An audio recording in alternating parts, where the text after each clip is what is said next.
Do you know, okay, a bit of a history lesson. Do you know that the women's teams were not allowed to have brackets until 2022? Ogunbowale for the win. Good! Arike Ogunbowale! 4 seconds. That'll do it. The Lady Texters have won it. His team has performed admirably. Win or lose this game, they've really represented themselves well. Vicky Orr will bring it in. Kirkland misses the free throw. Smith rebounds, and Bursey hits at Laurie Milligan making an appearance, the junior. That right knee heavily wrapped. He is about to equal what the great Wizard of Westwood did at UCLA in men's college basketball. UConn has done it again.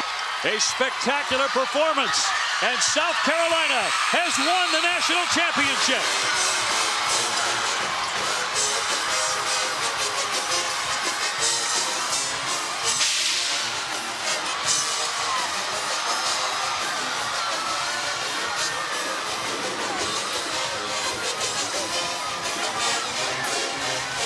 Asia Wilson and the Gamecocks are #1. Title. Ogunbowale for the win. Good! Arike Ogunbowale wins the national championship. It's a timeout if they want to use it. Jackson, Richards, Landrum, Brown, and Urson for the championship. It's Jackson on the drive for the lead. Got it to go!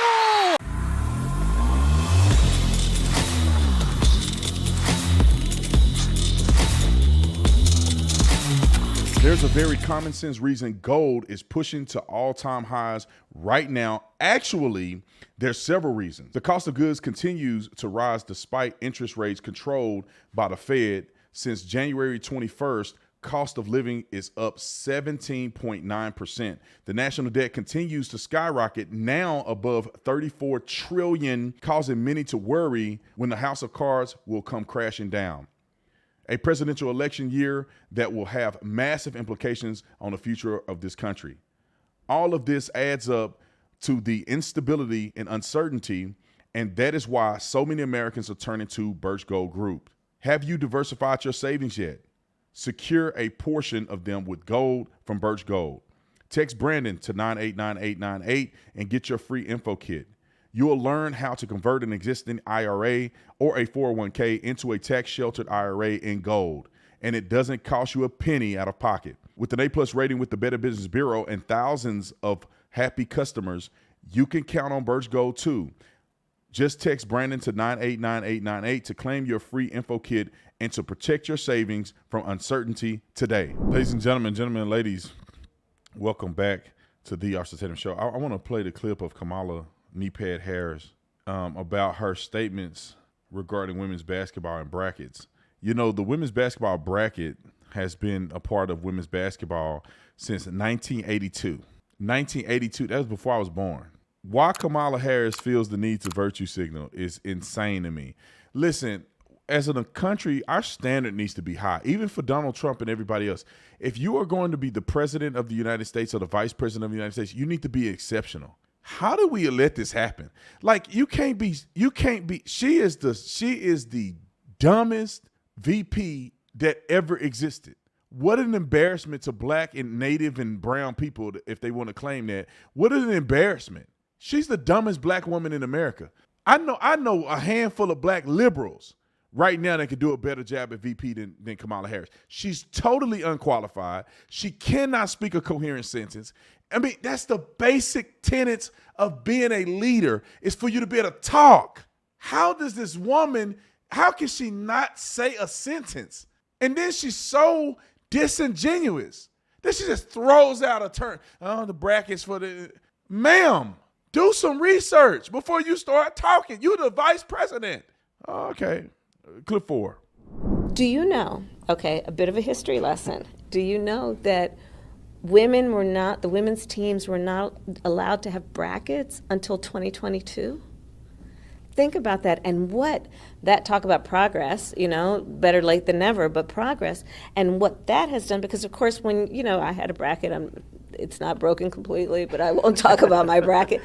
But you know what? Just how we love March Madness, and even just now allowing the women to have brackets, and what that does to encourage people to talk more about the women's teams, to watch them. Now they're being covered, and this is the reality. People used to say, "Oh, women's sports, who's interested?"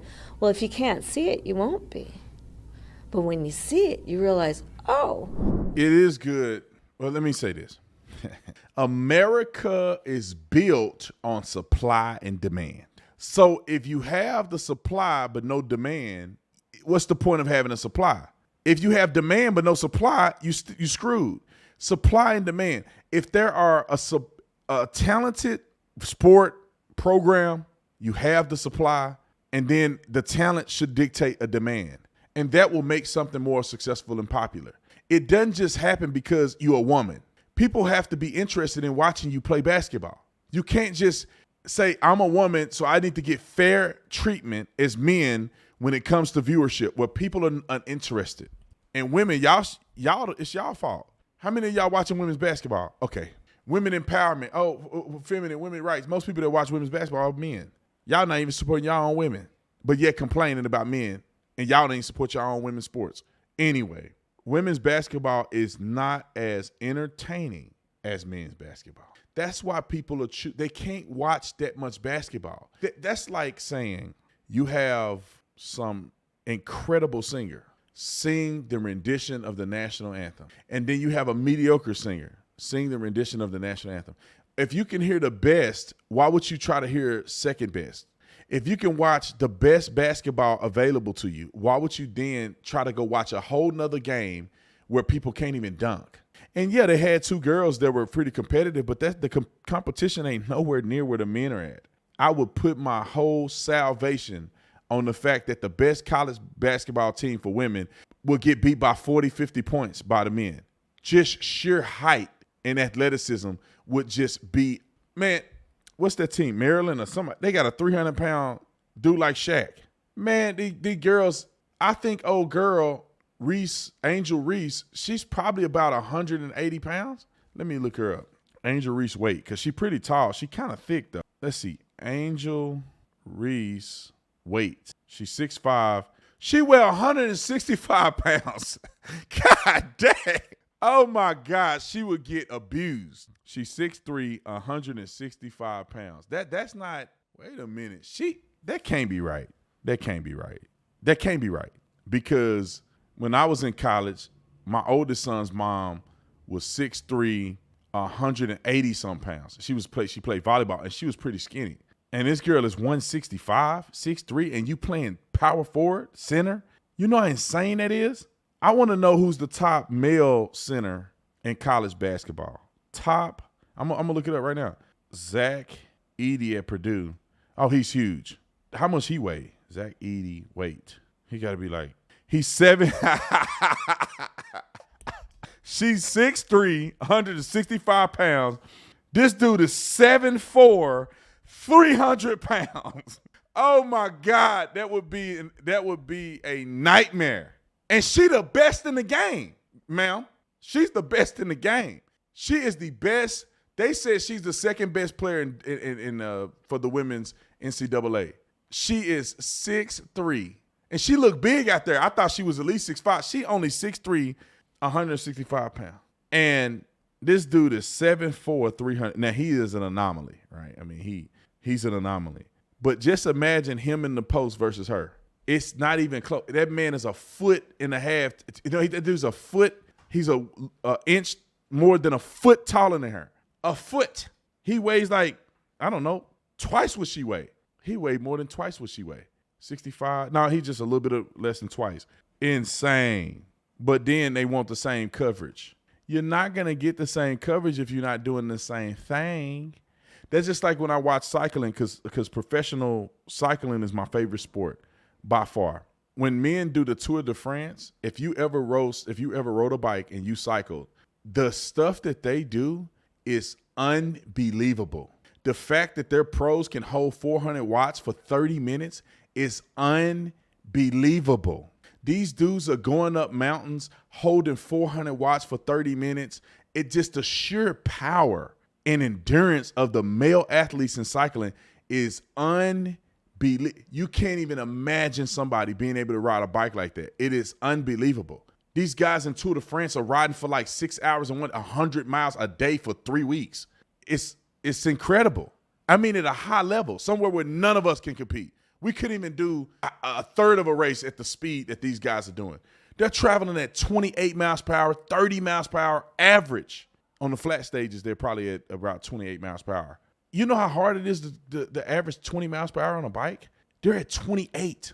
And then you go to the girls and it's like, oh, womp, womp, womp. They cute. They sexy. That's the appeal of women cycling. But when you're talking about competitive power and breakaways and the sprint, them dudes are hitting like 2,000 watts on a sprint. Women are probably not even 700 watts.